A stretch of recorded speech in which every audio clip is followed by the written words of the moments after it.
telling stories late at night. Hello, listeners. Today I will tell you a story about a bearded mother-in-law and a son named Daniel. Before starting the story, don't forget to subscribe to the channel to follow good stories that are easy to sleep late at night. Okay, let's begin.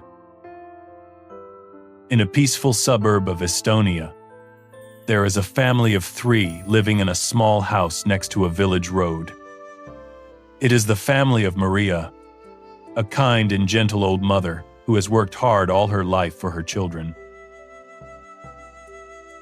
Maria is 72 years old this year, with a thin body. Her hair is as white as cotton, and her face always has a gentle smile even though her life is not very peaceful.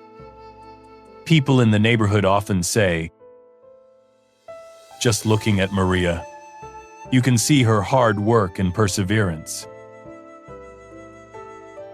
She lives with her only son, Daniel, 35 years old, and her daughter-in-law, Emma, 32 years old. Daniel is a gentle, responsible man with a calm personality. But because of his construction work in a big city, he has to work far away, only coming home once every 2 to 3 months. In Maria's eyes, Daniel is her whole life. As for Emma, her daughter-in-law, she is the one who always worries her. Emma is young, modern, sharp-tongued, but hot-tempered and selfish. She is sweet in front of her husband, but when Daniel is away, Emma changes completely. There are only 3 people in the house, but the atmosphere has never been really warm. From the very first days of living together, Emma did not like her mother-in-law. She thought that Maria was old-fashioned, slow, getting in the way. The unpleasant words started from the smallest things. Don't touch my kitchen. Mom, you're washing the dishes too slowly. Let me do it. Don't tell me stories from the past. I'm not interested. Then, at first, Maria just bowed her head silently, trying not to offend Emma. She thought, girls nowadays are different from me in the past. I'll just endure it for the sake of peace. 19 friends. But the more she endured, the more Emma took advantage. Every time Daniel went away for work, Emma felt like a burden had been lifted off her shoulders. Some days she didn't cook, or, after cooking, she only scooped a small portion for Maria. Many evenings, the old woman had to eat cold rice with water. The neighbors saw this and felt sorry for her. One day they brought her some hot porridge. She just smiled and lied. My daughter-in-law was so busy that she forgot my portion. But Emma herself stood behind the curtain, glancing at her coldly. One rainy afternoon, when Emma had just returned from work, she saw Maria drop a bowl. The sound of breaking made Emma furious. Oh my God, you ruin everything you do. This house doesn't need you. Go wherever you want. Then she immediately gathered her clothes and belongings, put them in a nylon bag, and threw them out in the yard. Maria stood there, frozen in the rain. The cold wind cut through her skin. The rain mixed with her tears. She didn't say a word. The back of her shirt was soaked. Her gray hair stuck to her forehead. She turned around and left her own house. The 72-year-old mother, walking in the rain like a shadow. She got lost in the city. No money, no place to stay. At night, she slept on a stone bench. During the day, she begged for leftover bread. She sat huddled next to the bus stop, her hands trembling as she held an old bag. Anyone who passed by looked at her with pity. But Maria never blamed her daughter-in-law. In her heart, there was only one thing. Don't let Daniel worry. After Maria left, the house became empty, but Emma felt free. She started to dress up more, go out at night, text constantly on her phone, laugh mysteriously. Just a few days later, the neighbors started to gossip. Saw her riding in a strange man's car. Saw that man stopping by the house many times when Daniel was away on business. Emma became more and more daring. She believed that Daniel was away, and no one knew. Because she was so engrossed in this secret relationship, Emma hated her mother-in-law even more, considered her an eyesore, and wanted to get rid of her. But karma always has a way to return. Maria wandered to the city. At night, she slept on a stone bench. During the day, she begged for a piece of bread. No matter how hard it was, she never said a bad word about her daughter-in-law. In her heart, she was afraid of only one thing. If my son knew, he would be heartbroken. After more than 2 weeks, Daniel was suddenly given a leave of absence.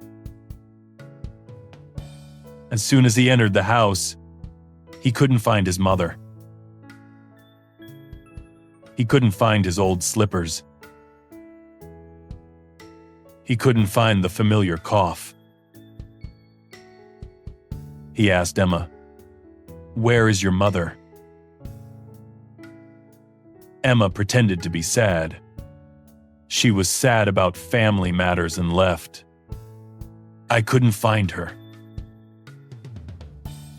But her evasive eyes made Daniel suspicious. He asked the neighbors and heard things that made his heart cold. "We saw Emma chasing your mother away on a rainy day. Recently, a strange man often came to the house." Daniel was stunned. He didn't say anything. He just rushed to find his mother. At the crowded bus station, Daniel saw a familiar figure sitting in the corner. Maria, his mother, was holding a torn bag, dirty clothes, and a pale face. He ran to hug her. "Mom, what have you had to endure?" She choked. "I'm fine. It's just that I'm old. I'm bothering my wife and children." Daniel couldn't hold back his tears. He carried his mother onto the car and took her home immediately. At the crowded bus station, Daniel saw a familiar figure sitting in the corner. Maria, his mother, was holding a torn bag, dirty clothes, and a pale face. He ran to hug her. "Mom, what have you had to endure?" She choked. "I'm fine. It's just that I'm old. I'm bothering my wife and children." Daniel couldn't hold back his tears. He carried his mother onto the car and took her home immediately. Despite being treated badly, Maria still gently helped Emma up. "Get up.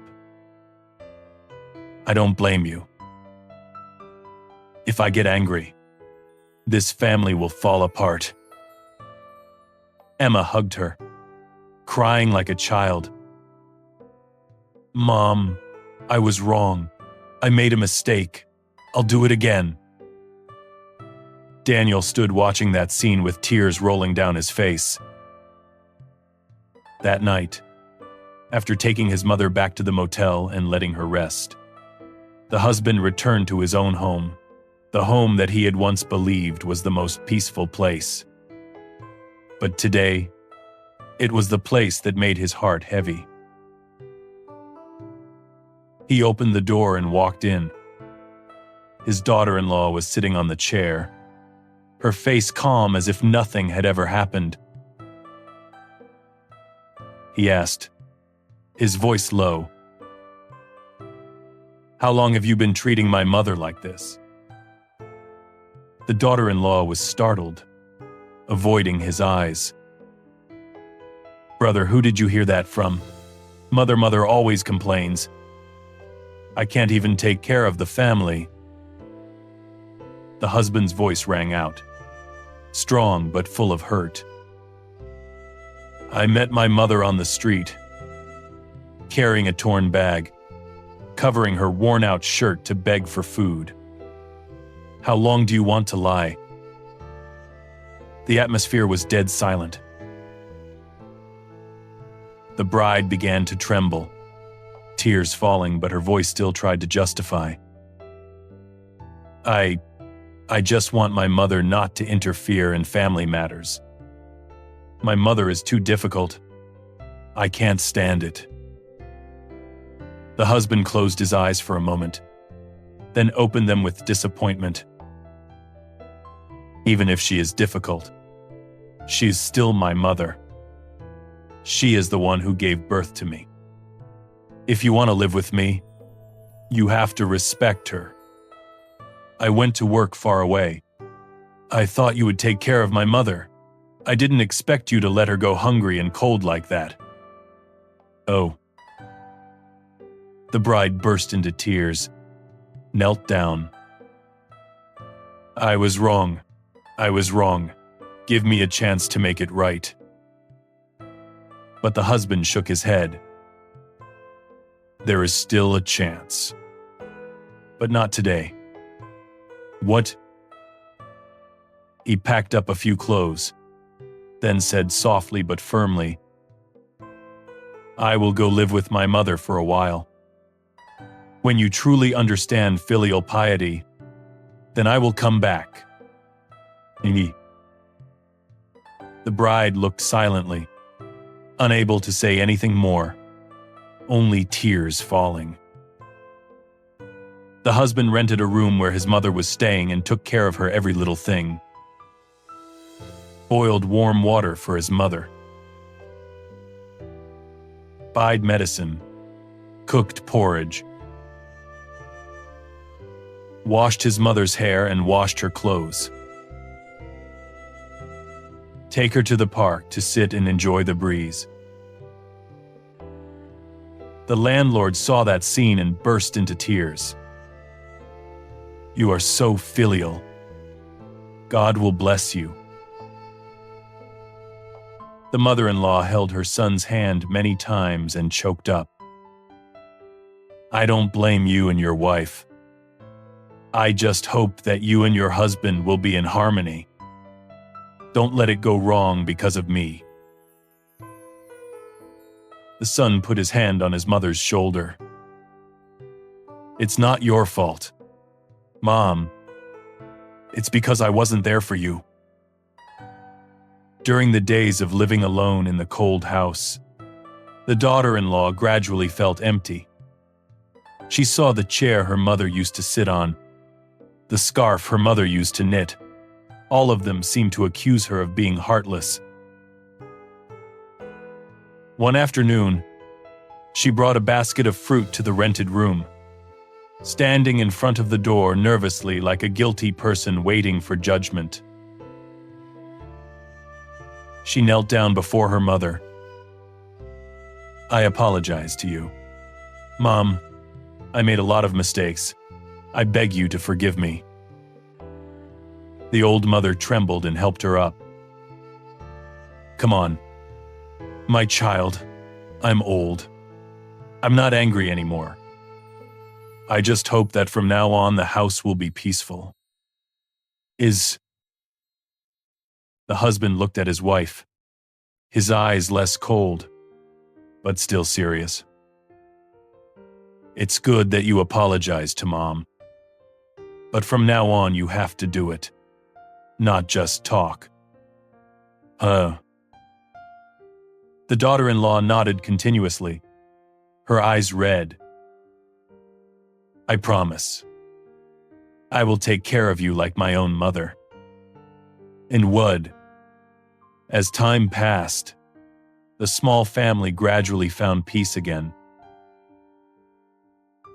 Emma, the once clumsy and hot-tempered daughter-in-law, had truly changed. She took care of her mother-in-law little by little, cooking her favorite dishes, massaging her hands and feet every night, taking her for regular checkups, talking to her to make her less lonely. All of this came from a heart of repentance and sincere love. One fine day, Emma held a pregnancy test in her hand. 2 lines clearly appeared. She stood still, then burst into tears of happiness. That day, she prepared a delicious meal.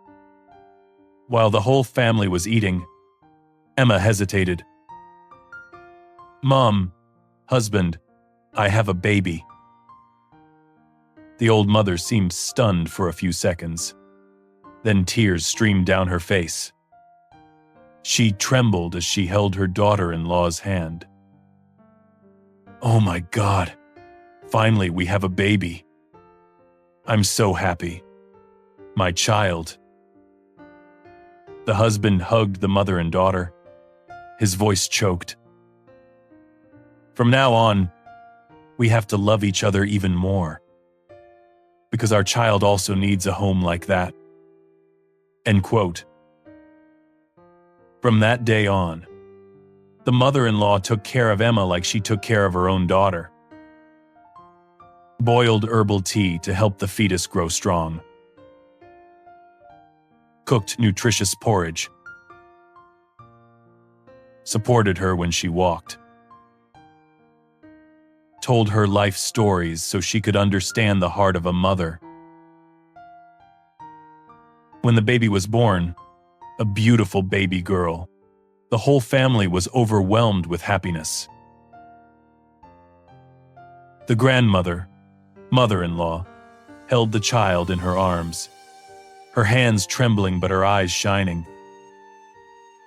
"My grandchild, from now on, none of us will be abandoned anymore." The whole family hugged each other, as if to make up for all the wounds they had. Life can push us to make mistakes. But the most precious thing is not the past, but knowing how to change. Remember, mother-in-law or biological mother are both mothers. Old people are often difficult, but their hearts are the most vulnerable. A careless word can hurt the elderly for life. And no one knows, tomorrow we will see our mother again, or not. If anyone is listening to this story, cherish your parents while you still can. Don't let carelessness turn your loved ones into strangers. Don't wait until they are gone to realize you were wrong. Because in this life, filial piety is not an obligation, but a blessing. Blessed are those who know how to love their parents, because heaven will open the way. Life will be peaceful. Thank you all for taking the time to listen to today's meaningful story. If the story touches your heart, helps you understand more about family love, filial piety, and forgiveness, then late-night storytelling is truly grateful for that. Every listen, every share from you is the motivation for me to continue telling more humane, close, and profound stories. If you love this content, please click like to support the video. Subscribe to the channel so you don't miss the next stories. Click the notification bell to receive new videos as soon as possible. Once again, thank you very much for accompanying me and the channel. Wishing everyone peace, happiness, and cherishing the loved ones around you. See you in the next story.